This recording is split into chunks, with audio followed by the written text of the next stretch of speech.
खूब पूजा पाठ करने के बाद भी घर में बरकत क्यों नहीं है। आपने बहुत लोगों को यह कहते हुए सुना होगा कि मैं इतनी पूजा पाठ करती हूँ लेकिन उसका पूर्ण फल मुझे नहीं मिलता है। इस वीडियो में हम आपको उसका कारण बताएंगे।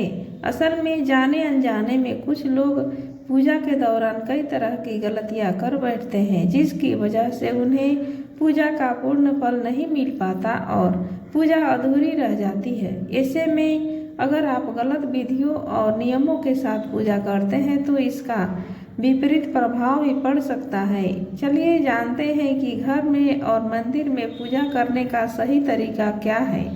लेकिन उससे पहले अगर आप भी चाहते हैं कि लक्ष्मी माता का आशीर्वाद आप पर बना रहे तो इस वीडियो को एक लाइक करें और चैनल को सब्सक्राइब कर लें और कमेंट बॉक्स में जय लक्ष्मी माता जरूर लिखें। नंबर 1, किसी भी देवी देवता या भगवान का पूजा करने से पहले स्नान किया जाता है। स्नान के पश्चात शांत मन से भगवान के सामने आसन पर बैठा जाता है। पूजा कभी भी खड़े होकर नहीं करनी चाहिए और ना ही खाली फर्श पर बैठकर पूजा करनी चाहिए। कुछ लोग पूजा करते समय जमीन पर ही बैठ जाते हैं, जो कि बिल्कुल गलत है। जिस तरह से आपने भगवान को बैठने के लिए आसन दिया है, ठीक उसी प्रकार स्वयं भी आसन पर ही बैठे। शास्त्रों में कम्बल और कुश के आसन को पूजा के लिए शुभ माना गया है। नंबर 2, इस बात का भी ध्यान रखें कि पूजा का स्थान घर के फर्श से थोड़ा ऊपर होना चाहिए, क्योंकि भगवान अतुल्य और श्रेष्ठ हैं। इसीलिए आप अपनी बराबरी में उनकी पूजा ना करें। पूजा के लिए भगवान को किसी चौकी में या फिर फर्श से ऊंचा स्थान पर स्थापित करें। इसके अलावा पूजा घर में देवी देवताओं की मूर्तियों को कभी भी दीवार से सटाकर नहीं रखना चाहिए। पूजन करते समय आपका मुंह उत्तर या फिर पूर्व दिशा में ही होना चाहिए। घर या किसी भी मंदिर में पूजा संपन्न करने के बाद भगवान से अपनी भूल के लिए उनके सामने क्षमा याचना जरूर कर लेनी चाहिए। परमात्मा आपके द्वारा जाने अनजाने में की गई गलती को क्षमा करते हैं और आशीर्वाद देते हैं। नंबर 3, पूजा घर हमेशा घर के ईशान कोण में ही रहना चाहिए। पूजा घर में किसी भी एक देवी देवता की मूर्ति एक से ज्यादा नहीं होनी चाहिए। घर के मंदिर में किसी भी भगवान की मूर्ति 9 इंच या 22 सेंटीमीटर से छोटी होनी चाहिए। इससे बड़ी प्रतिमा घर में रखना शुभ नहीं माना जाता। बड़ी प्रतिमा को मंदिर में रखना चाहिए। अपने बेडरूम में कभी भी पूजा घर स्थापित ना करें और रात्रि के समय अपने पूजा घर को पर्दे से ढक कर रखें और पूजा घर में काम आने वाली सभी चीजें जैसे शंख, घंटी, प्रसाद के बर्तन, शिवलिंग, जनेऊ और भगवान शालिग्राम को साफ सुथरे कपड़े के ऊपर रखना चाहिए। ऐसा न करने पर हर रोज पूजा पाठ करने के बाद भी उचित फल नहीं मिल पाता। नंबर 4, शास्त्रों में उल्लेख है कि घर में या मंदिर में कहीं भी यदि आप सूर्यास्त के बाद रात के समय पूजा करते हैं तो इस समय ना तो शंख बजाना चाहिए और ना घंटी बजानी चाहिए। ऐसा माना जाता है कि सूर्यास्त के बाद देवी देवता शयन के लिए चले जाते हैं और ऐसे में उन्हें जगाना सही नहीं माना जाता। इसीलिए इस बात का सदैव ध्यान रखें कि सूर्यास्त के बाद घंटी और शंख बिल्कुल न बजाए। नंबर 5, अक्सर लोग पूजा करते समय सिर्फ धूप जलाते हैं, लेकिन यह गलत है। किसी भी देवी देवता की पूजा करने से पहले दीपक जलाना अनिवार्य माना जाता है। ऐसी मान्यता है कि दीपक भगवान के प्रति हमारी भक्ति भाव, हमारे द्वारा चढ़ाया गया प्रसाद और धूप अन्य कार्यों को साक्षी होता है। अगर आप पूजा करने से पहले दीपक नहीं जलाते हैं तो भगवान तक आपकी प्रार्थना कभी नहीं पहुंचती है।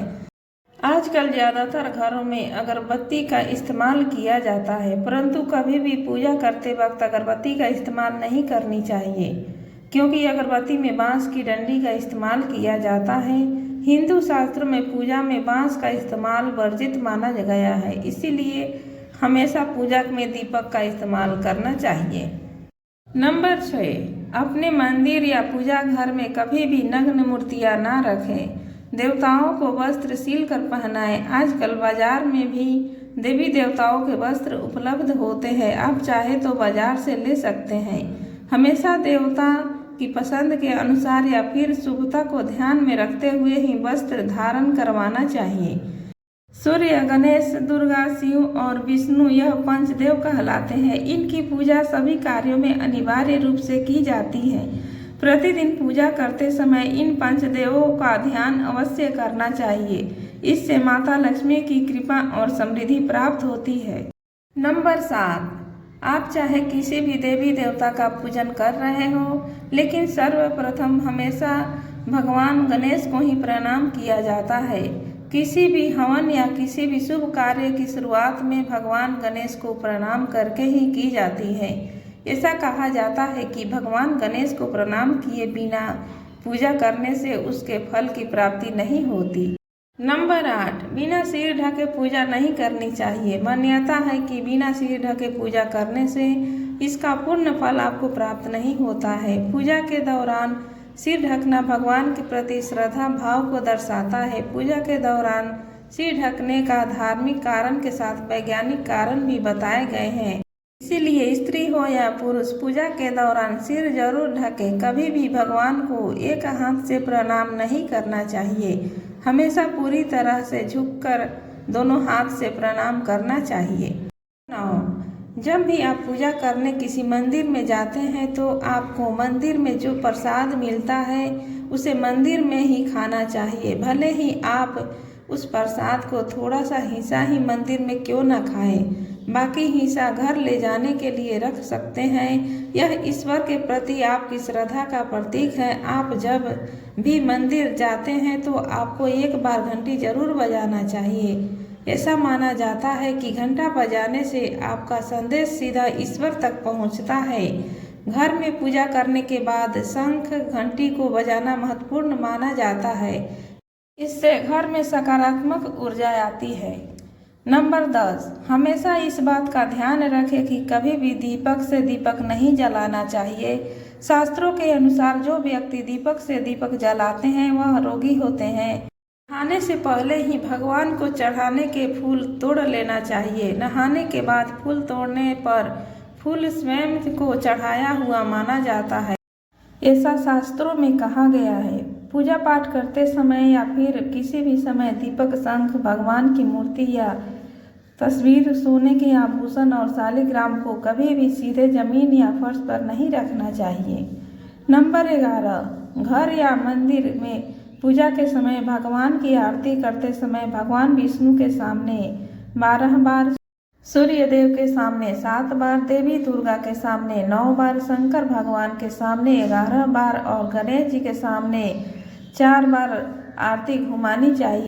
इससे पूजा पाठ का सकारात्मक फल मिलता है। आपको किसी भी मंत्र का जाप करने के पश्चात आसन के नीचे भूमि को स्पर्श करके नेत्रों से लगाना चाहिए। इससे आपको पूजा के पूर्ण फल की प्राप्ति होती है।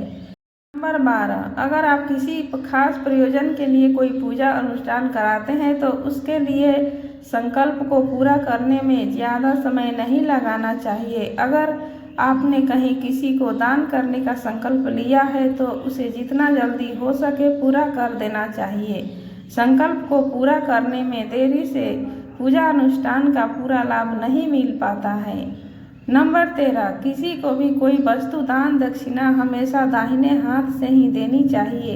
एकादशी, अमावस्या, कृष्ण चतुर्दशी, पूर्णिमा, व्रत तथा श्राद्ध के दिन दाढ़ी बाल नहीं बनानी चाहिए। जिन लोगों को यह पवित्र संस्कार हो चुका है उन्हें बिना जनेऊ के पूजा पाठ या किसी भी तरह के अनुष्ठान नहीं करना चाहिए, क्योंकि बिना जनेऊ धारण किए जो भी धार्मिक कार्य किया जाता है वह निष्फल हो जाता है। नंबर 14, सभी हिंदू घरों में पूजा पाठ या अन्य धार्मिक कार्य में इस्तेमाल करने के लिए गंगा जल रखा जाता है। लेकिन क्या आपको पता है कि प्लास्टिक की बोतल में या किसी भी अपवित्र धातु के बर्तन में जैसे एल्युमिनियम और लोहे के बर्तन में गंगा जल नहीं रखना चाहिए। गंगा जल तांबे के बर्तन में रखना शुभ माना जाता है। नंबर 15, अगर आप पूजा करने के लिए मंदिर जा रहे हैं तो आपको हमेशा घर से लोटे में जल ले जाना चाहिए।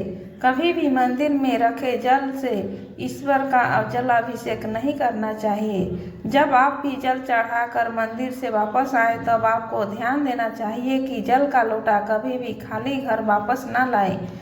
यदि आप जल भरकर मंदिर से वापस लोटा लाते हैं तो इससे शुभ फलों की प्राप्ति होती है। नंबर 16, हर रोज लक्ष्मी स्तोत्र या कनकधारा स्तोत्र का पाठ अवश्य करना चाहिए। यह धन प्राप्ति और धन संचय करने में विशेष फलदायी माना जाता है। यह एक चमत्कारी स्तोत्र है जिसके पाठ से माता लक्ष्मी की आप पर कृपा बनी रहती है। इस स्तोत्र में खासियत यह है कि यह किसी भी विशेष माला या पूजा पाठ की मांग नहीं करता। पूजा अर्चना करने के बाद आप इनका पाठ कर सकते हैं। दोस्तों, अगर यह जानकारी आपको अच्छी लगी हो तो वीडियो को लाइक करें, चैनल को सब्सक्राइब करें और दोस्तों के पास शेयर जरूर करें। मिलते हैं अगले वीडियो में, तब तक के लिए धन्यवाद।